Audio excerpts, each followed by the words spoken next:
वजह ना 100 उत्ते कोई 4 बंदे बचे ने 80 बंदा जो है ना वो मसलन फौत हो गए जिन्होंने एक बीबी है तो 79 जो है ना वो मर्द ने गलत ने कम अज कम 5 तो 6 बीबियां सी बिच ठीक है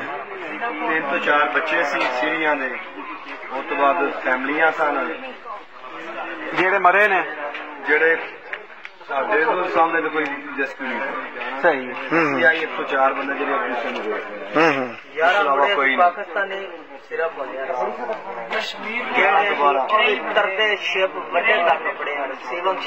ਤੁਸੀਂ ਆਪ ਆਪਣੇ ਹੋ ਸ਼ਿਪ ਤੱਕ ਰਿਸੀਵ ਨਹੀਂ ਕੀਤਾ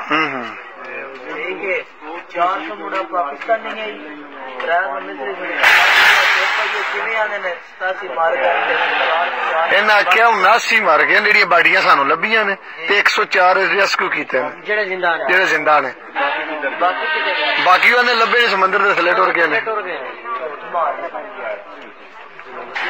ਸਮੁੰਦਰ ਦੇ ਥੱਲੇ ਰੈਸਕਿਊ ਨਹੀਂ ਕਰਨਾ ਹੋਣਾ ਉਹ ਸੰਤ ਜਾਗ ਕਰਨਾ ਹਾਂਜੀ ਉਹ ਤੇ ਹੁਣ ਪਤਾ ਲੱਗੇ ਨਾ ਜਿਉਂ ਜਿਉਂ ਟਾਈਮ ਗੁਜ਼ਰੇਗਾ ਸਾਹਮਣੇ ਸ਼ਿਪ ਖੜੇ ਆਣੇ ਨਾ ਕਿਉਂ ਨਹੀਂ ਰਿਸੀਵ ਕੀਤਾ 2 शिप खलोते हैं ਸਾਡੇ ਕੋਲ ਕਿਉਂ ਨਹੀਂ ਨਸੀਬ ਕਿਉਂ ਨੇ ਇੱਕ ਕਾਰਗੋ ਸ਼ਿਪ ਪਈ ਇੱਕ ਸਿਵਨ ਸ਼ਿਪ ਪਈ ਸਪੀਡ ਬੋਟ ਆਣ ਕਿਉਂ ਨਾ ਨਸੀਬ ਕੀਤਾ 4 ਸ਼ਿਪ ਆਣ ਉਹ ਫਿਰ ਜਦੋਂ ਨਾ ਰਸਾ ਪਾਇਆ ਤੇ ਅਗਨ ਨੂੰ ਉਲਟਿਆ ਵੀ ਤੁਹਾਡਾ ਸ਼ਿਪ ਉਹਦੇ ਜਦੋਂ ਨਾ ਰਸਾ ਪਾਇਆ ਤੇ ਉਲਟ ਗਿਆ ਇੱਕ ਮਿੰਟ ਰਸਾ ਪਾ ਜਿਵੇਂ ਗੱਡੀ ਸਟਾਰਟ ਨਹੀਂ ਕਰੀ ਦੇ ਥੱਲੇ ਰਹਿ ਕੋਈ ਖੱਬੇ ਟਾਇਰਾਂ ਜਾਂ ਸੱਜੇ ਟਾਇਰਾਂ ਜਿੱਥੇ ਜਗ੍ਹਾ ਹੁੰਦੀ ਹੈ ਇੱਕ ਮਿੰਟ ਸੱਟ ਮਾਰੀਏ ਤੁਹਾਨੂੰ ਪਤਾ ਆਪਣੇ ਆਪ ਉਲਟ ਜਾਣੀ ਨਾ ਲੋਡ ਉੱਤੇ ਆਪਣੇ ਆਪ ਉਲਟ ਜਾਂਦੀ ਹੈ ਇਹਨਾਂ ਕੰਮ ਹੀ ਨਹੀਂ ਕੀਤਾ ਇਹਨਾਂ ਆਪ ਡੁਬੋਈਏ ਅਸੀਂ ਡੁੱਬਦੇ ਨਹੀਂ ਗਏ ਜੈਸੇ ਸ਼ਿਪ ਸਾਡੇ 5 ਦਿਨ ਨਹੀਂ ਅਸੀਂ ਡੁੱਬੇ ਆ ਤੇ ਹੁਣ ਕਿੱਥੋਂ ਡੁੱਬਣਾ ਸੀ ਅਸੀਂ ਡੁੱਬ ਜਾਣਾ ਸੀ 1 ਮਿੰਟ ਚ ਸਾਡਾ ਉੱਪ ਜਾਣਾ 5 ਦਿਨ 6 ਸਾਡਾ ਇੰਜਨ ਖਰਾਬ ਹੋ ਗਿਆ ਸੀ ਇੰਜਨ ਬੰਦ ਹੋਣ ਦੇ ਬਾਵਜੂਦ ਵੀ ਅਸੀਂ ਜਿਹੜੇ ਇਹਨਾਂ ਨਹੀਂ ਡੁੱਬੇ ਅਸੀਂ 5 ਦਿਨ 6 ਰਾਤਾਂ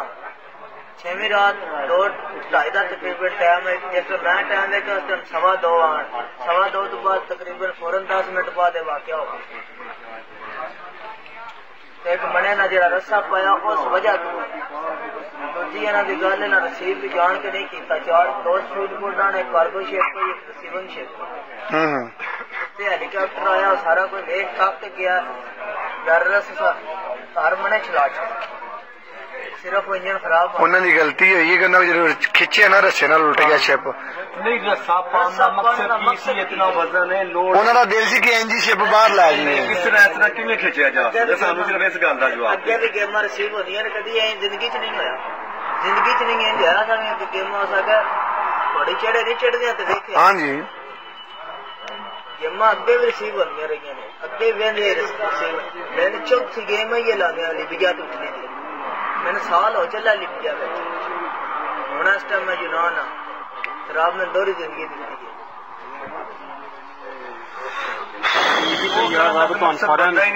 वजन ही बहुत ज्यादा दूसरे शिप की स्पीड बहुत ज्यादा है वो ऑलरेडी इंजन करता सी पिया या तो होना कि सीधा स्टेबल नहीं इंजन करता ही पिया तो उल्टना ही उल्टना सी ट्राले दी ते गड्डी दी सट कराई की समझ दो गड्डी बचे दी गड्डी नहीं बचेगी बचना गड्डी तो जाएगी थल्ले सीधी सीधी यही गल है वो भी एक बड़ा शिप सी ते छोटे सारे एडा जरा अगे समुद्र च इंजन अल्लाह दे आसरे ते करदा सी खराब ते जदों खींचना होवे ते फिर सारी गल ते उल्टना ही उल्टना बस इन्हां दी गलती इन्हां दी गलती दी वजह तो इतनी जाना जाया आईयां जाना जाया होनियां भी कोई नहीं आन जे अगर रिसीव कर लेंगे या रिसीव करें या फौरी जे उन्हें रेस्क्यू कर रेस्क्यू 10 की फौरन कर लेंगे सारी दुनिया करती रही तकरीबन कम से कम 45 तो अद्धा तकरीबन पौना घंटा कोई भी ऐसा कोई भी मुड़ा नहीं है जरा 45 मिनट नहीं कर सारे तरह